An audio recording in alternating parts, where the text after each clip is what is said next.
아멘. 믿음의 시작은 절망에서부터 시작해야 됩니다. 절망이라는 건 뭘까요? 그러니까 나에 대한 절망에서부터 시작하는 것이 믿음이라는 거예요. 나에 대한 자신감으로부터 시작하면 여러분 꼭 마무리가 교만해져서 넘어지게 되어 있습니다. 믿음은 그래서 항상 처음은 나는 아무것도 아니구나, 나는 정말 힘든 존재구나 라는 것으로 알아야 그러나가 나오는, 그러나 이제 복음 예수 그리스도 안에서 새롭게 되는 것. 그러니까 예수 그리스도 안에서 새롭게 된다는 건 뭐, 이전에 내가 얼마나 추악하고 더럽고 얼마나 내가 죄인이라는 것을 먼저 인정하셔야 되는 거예요. 내 능력이 조금 낮다고 생각하면 어깨에 힘이 들어가기도 합니다. 늘 내 안에 내가 얼마나 괜찮은 사람이고 대단한 사람인가를 생각하고 싶을 때, 그때 우리가 얼마나 죄인인지 몰라요. 왜냐하면 그때 힘이 들어가거든요. 힘이 들어가고 그때 자꾸 나를 드러내려 하다가 결국에는 이게 참 재미있어요. 하나님은요, 하나님 내가 이런 사람이죠, 하나님 저에게 이런 놀라운 계획이 있습니다 라고 이야기하면 하나님은 가차없이 그것을 내던져버리는 거예요. 너는 네 계획으로 사는 인생이 아니라 내 계획으로 사는 인생이야. 왜냐하면 하나님의 사람이고 하나님의 속한 바 되었기 때문이에요. 그래서 자꾸 내 것을 이야기하려고 하다 보면 하나님은 하나님의 것을 이야기하길 원하세요. 그래서 우리가 우리 자신을 자꾸 돌아보며 우리가 어떻게 이 자리에 있는지를 자꾸 상기시키는 거예요.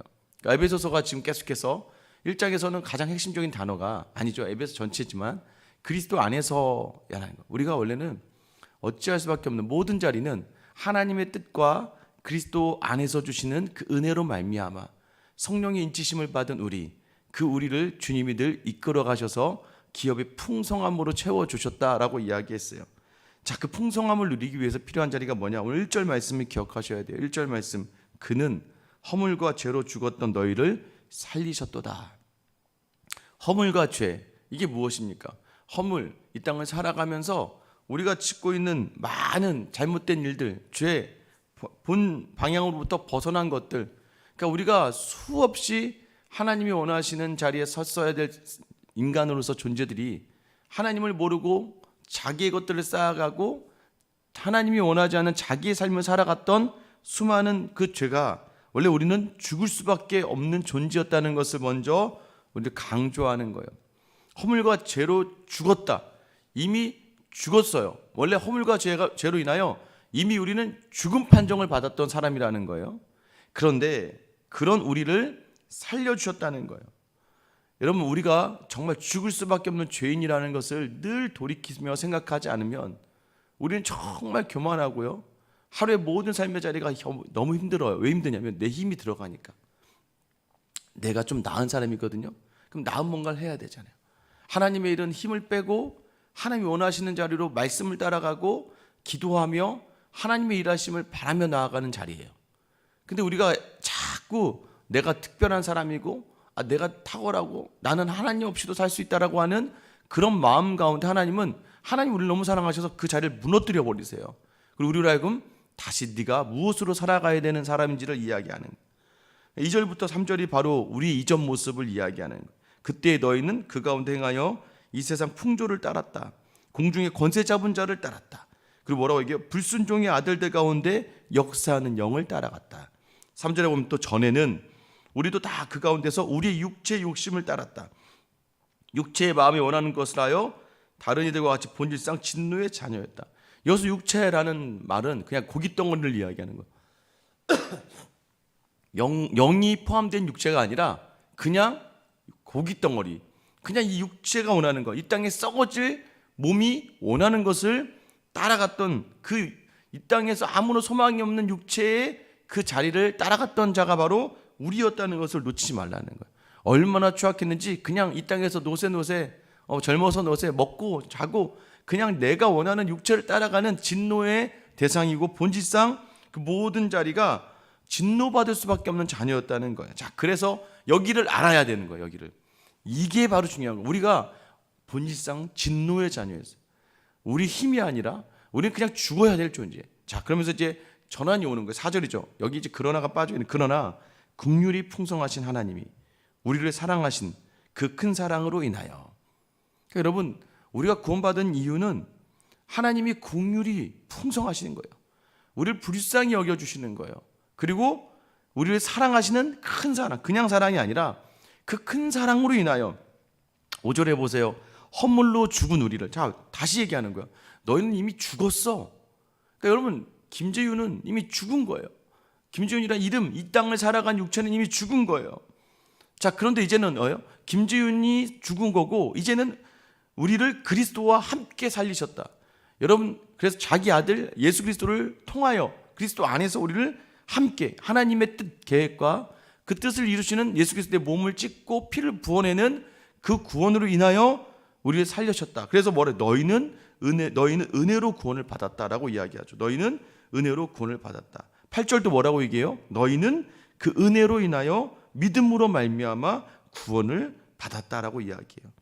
하나님께서 그리스도와 함께 우리를 죽은 자 가운데 살리셨다. 이걸 놓치면 우리는 어떻게 되는 줄 아세요? 이걸 놓치면 다 비판과 판단과 평가가 일어나기 시작합니다. 자녀들 볼 때마다 여러분 보세요. 여러분 자녀들이 못마땅하시죠?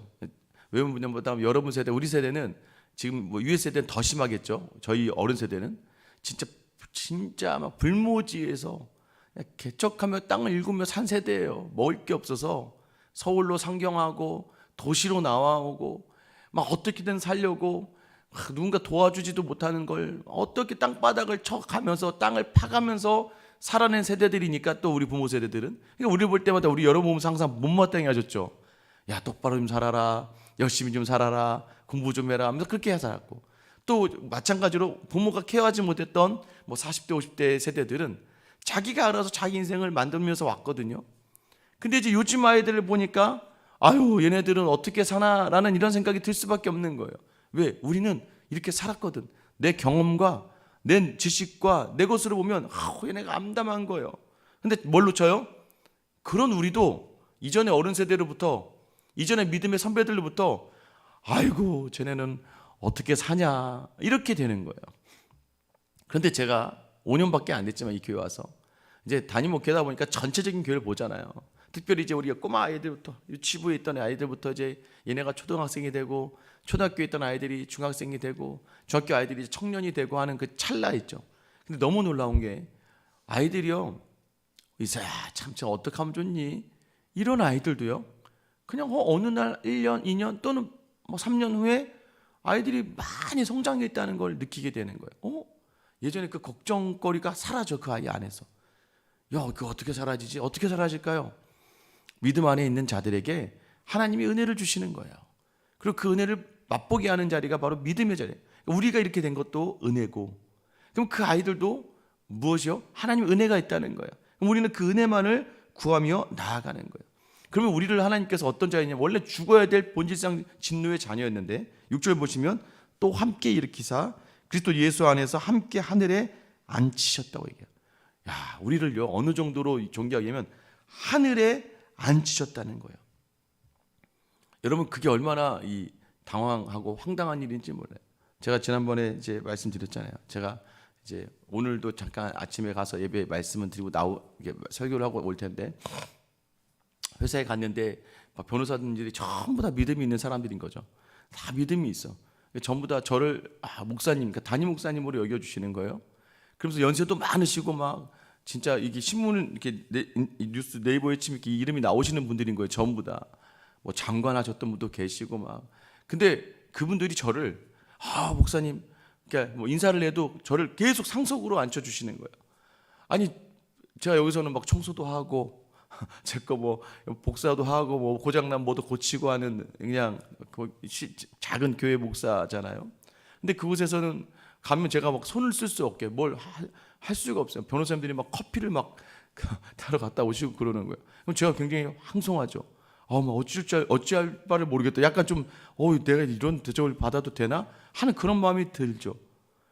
여러분, 하나님이 원래 우리 죽어야 되는데 우리를 일으켜 세워 주셔서 하나님 그리스도 예수 안에서 하늘에 앉혀주실 수 있는 그런 존귀한 존재로 우리를 만들어 주신 건, 이 땅에서 제가 경험한 것 이상으로 하나님 우리를 풍성하게 지극히 높게 우리를 세워주니까 그냥 살려주신 것으로 멈추지 않고 그리스도와 동등한 하나님의 자녀로 우리를 불러주시고 하늘의 높은 보좌로 우리를 앉혀주시는 그 은혜가, 여러분 그것에 7절 보세요. 이는 왜냐하면 그리스도 예수 안에서 우리에게 자비하심으로써 그 은혜의 지극히 풍성함을 오는 여러 세대에 나타내려 하십니다. 여러분 우리를 그냥 불러주신 것으로 멈추지 않고 여러분 인생을 이 앞으로 올 모든 세대들의 본으로 보이시기를 작정하셨다는 거예요. 할렐루야. 여러분 우리가 그런 인생이에요. 그러니까 여러분 우리가 얼마나 큰 은혜로 이 자리에 있는지를 알으셔야 되는 거예요. 우리가 볼 때 보잘것없고 연약한데 하나님이 그리스도와 함께 우리를 세워주셔서 야 기대해봐. 너의 인생을 기대해봐. 제가 뭐 보잘것없는데 아니야. 네 인생을 내가 크게 높여서 오는 여러 세대의 본으로 내가 세워주고 말 것이라고 하는 하나님의 의지가 우리 인생에 담겨 있다는 거예요. 그게 바로 우리라는 거예요. 그러니까 우리가 누구냐는 걸 놓치는 순간 여러분 계속 무너지는 거예요. 왜요? 내가 이런 사람이라고 성경은 얘기했는데 오늘 가서마자 집 가정 가운데서 아이들과 남편과 아내와 버벅버벅 대면서 사는 모습을 보니까 난 너무 초라한데, 이런 그게 아니라 왜 자꾸 날 놓치니까 내가 예수 그리스도의 피로 말미암아 그리스도 안에서 놀라운 은혜로 말미암아 지극히 높은 보좌에 함께하게 하시는 하나님의 놀라운 자녀의 존재라는 걸 여러분 놓치지 않게 되기를 축원합니다. 그걸 놓치면 자꾸 이제 자기 자신의 회의감도 늘고 자기 몰아했다가 넘어지고 자기 능력을 하려다가 자꾸 어려워지는 거예요. 다시 8절에 강조하는 너희는 그 은혜로 인하여 믿음으로 말미암아 구원을 받았다. 그리고 너에게서 난 것이 아니요 하나님의 선물이라. 왜요? 이거 제가 막 자존감을 가지라 하면 쓸데없는 자존감을 가져요. 또 가서 뭐 사람들 무시해. 사람들 막 함부로 평가해요. 그런 높음이 아닌데, 우리의 높음은 하나님이 우리가 죄인인데 우리를 높여주셨다는 것이지, 우리가 뭔가 막 사람들 함부로 할 만큼의 공로가 있는 사람이 아니거든요. 근데 이걸 자존감을 가지려니까 자존감을 가지고 사람을 판단하게 버리는 거예요. 그렇게 하지 말라는 거예요. 왜? 우리를 이렇게 구원으로 인도하신 건 은혜로 말미암았고 그 은혜는 선물이라는 거예요. 그래서 9절에 뭐라고 얘기해요? 행위에서 난 것이 아니니 이는 누구든지 자랑하지 못하게 하랍니다. 자랑하지는 말라는 거예요. 근데 여러분 자랑하지 말고 뭘 해야 될까요? 10절 우리가 그가 만드신 바라 그리스도 예수 안에서 선한 일을 위하여 지으심을 받은 자니. 여러분 선한 일을 하기 위하여 우리를 그 자리를 부르셨다. 그 선한 일이 뭐예요? 예수님과 같은 일, 예수님이 행하신 일. 그게 뭐예요? 너도 긍휼을 담아라. 너도 그 은혜를 담아라. 너도 너의 몸을 찢어라. 너도 너의 피를 쏟아 부어라. 그리고 하나님이 부르시는 영혼들 향해서 그 마음 담아 그들을 바라보라고 하시는 거예요. 이 일은 하나님이 전에 예비해서 우리로 그 가운데 행하게 하려 하십니다. 우리가 행하는 모든 일이 하나님을 드러내는 일이잖아요. 예수를 증거하는 일이잖아요. 여러분 그래서 우리 가정의 삶도 마찬가지예요. 말 한마디 행동 하나 예수를 드러내야 되는 거예요. 왜요? 우리가 은혜로 이 자리에 있거든요. 근데 그 은혜를 받은 사람처럼 은혜를 드러내야 그 은혜를 보고 지금 어떻게 하나님을 봅니까? 자녀들이 어떻게 하나님을 봐요? 어떻게 믿음이 없는 사람들이 하나님을 봅니까? 우리에게 주신 은혜를, 우리가 그 은혜를 삶에서 살아낼 때에, 어제 우리 대가라는 이야기의 대가가 뭐예요? 대가는 예수님이 나를 위하여 자기 몸을 찢으시고 피를 흘리신 그 대가를 아니까, 그 대가를 가지고 가는 거예요. 여러분 기억하셔야 됩니다. 그 은혜를 아니까 은혜를 받은 사람처럼 살아야죠. 아니 가지고 있으면 여러분 자기가 있는 거 가지고 있는 것처럼 살아가야죠. 여러분 그게 바로 우리에게 주신 큰 은혜, 사랑, 선물을 많이 받았어요. 여러분 선물을 100개 받았다고 생각해 보세요. 그 100개 받은 사람은요 꼭 그 자리에 몇 개 나눠줘요. 다른 사람에게. 왜? 풍성하게 받았기 때문에 자연스럽게 나눠지는 거예요. 그러니까 교회 안에서 여러분 누군가가 자꾸 저 사람은 왜 이렇게 저래, 말 한마디 하면 막 긴장이 되고 저 사람 행동 하나가 막 신경 쓰이고 걱정이 되고 하는 분들, 왜요? 은혜가 없어서 그래요. 은혜가. 그때는 어떻게 해야 돼요? 기도하셔야 되는 거예요. 하나님 저분에게 은혜를 많이 주세요. 하나님의 놀라운 능력을 깨닫게 해주세요. 여러분 그래서 교회는요 은혜로 얘기하는 거예요. 은혜로. 야, 저 사람 나한테 왜 저래? 여러분한테만 그러지 않아요. 그 사람은 다른 사람한테도 그러니까 괜찮아요. 그러니까 흔들리지 마셔야 돼요. 그 사람은 여러분한테만 그러는 게 아니라 다른 사람한테도 그래요. 그럼 뭐예요? 그 안에 은혜가 없는 거예요. 그때 뭐예요? 은혜가 있는 사람은 은혜로 반응하는 거예요. 그래서 11절에 뭐라고 해요? 그러므로 생각하라. 여러분 생각하라는 거예요. 그러므로 너희 생각해야 된다. 너희는 그때 육체로는 이방인이었고 손에는 육체 행한 할례를 받는 무리라. 그러니까 할례를 받는 칭하는 자들부터 할례 받지 않은 무리였고, 또 12절에 그리스도 밖에 있었고 이스라엘 나라 밖의 사람이었고, 약속의 언약에 대하여는 아까 약속 언약에 대해서는 외인 이방인이었고, 세상에서 소망이 없어요. 왜? 썩을 육체를 보고 살았으니까. 그 다음에 하나님도 없는 자였잖아. 자, 13절 우리 같이 읽을게요. 시작. 이제는 전에 멀리 있던 너희가 그리스도 예수 안에서 그리스도의 피로 가까워졌느니라. 여러분, 그러니까 우리가 어떻게 가까워질 수 있어요? 우리는 그리스도 예수 안에서 그리스도의 피로 가까워진 존재들이라는 거예요. 그 생명으로 말미암아 생명을 살린 사람들이라는 거예요. 그러니까 우리가 모든 우리가 누구냐라고 볼 때 그 예수 안에서 예수의 피로 살아난 사람들. 여러분 옆에 있는 지혜들이 누구냐? 그 피값으로 주어진. 그래서 여러분 우리가 다른 성도들을 귀하게 여겨야 돼요. 하다 보면 어떤 분들이 와요. 목사님, 막 저분은 좀 왜 저런지 모르겠어요. 목사님, 저 사람은 저분 직분이 직분이 장로 권사, 그런데도 왜 저렇게 하세요? 막 이럴 때가 있어요. 그러면 제가 꼭 이런 얘기를 해드리는 거예요. 하나님이 피값으로 불러주신 하나님의 사람들을 여러분이 우리가 뭐라고 저 사람의 성격과 성품을 보고 여러분 성품과 성격으로 우리가 이 구원받은 게 아니라니까요. 그렇게 따지고 우리는 다 죽어야 된다니까요. 하나님 피값으로. 여러분 가장 쉽게 이거예요. 전 늘 경험하는데 제가 언제 늘 화가 많이 나냐면 이 자녀들끼리 싸울 때 화가 나요. 어떻게 싸울 때냐면 아빠 쟤는 필요가 없는 애 같아. 아빠 쟤는 왜 있는지 모르겠어. 우리 집에 쓸모없는 애야. 여러분 그 얘기하면 화가 나지 않으세요? 네가 뭔데 내 자식을 쓸모없는 애라고 얘기하냐? 쟤는 하는 짓이 맨날 엄마 아빠 속삭이잖아. 그거는 나와 쟤와의 관계고 중요한 건 뭐예요? 그렇다고 네가 판단할 것. 내 자녀이기에 여러분 다른 형제가 다른 형제를 욕하고 함부로 대하고 막 무시하고 할 때 여러분 화가 나죠? 여러분 왜요? 내 목숨보다 중요한 자녀들이기 때문이에요.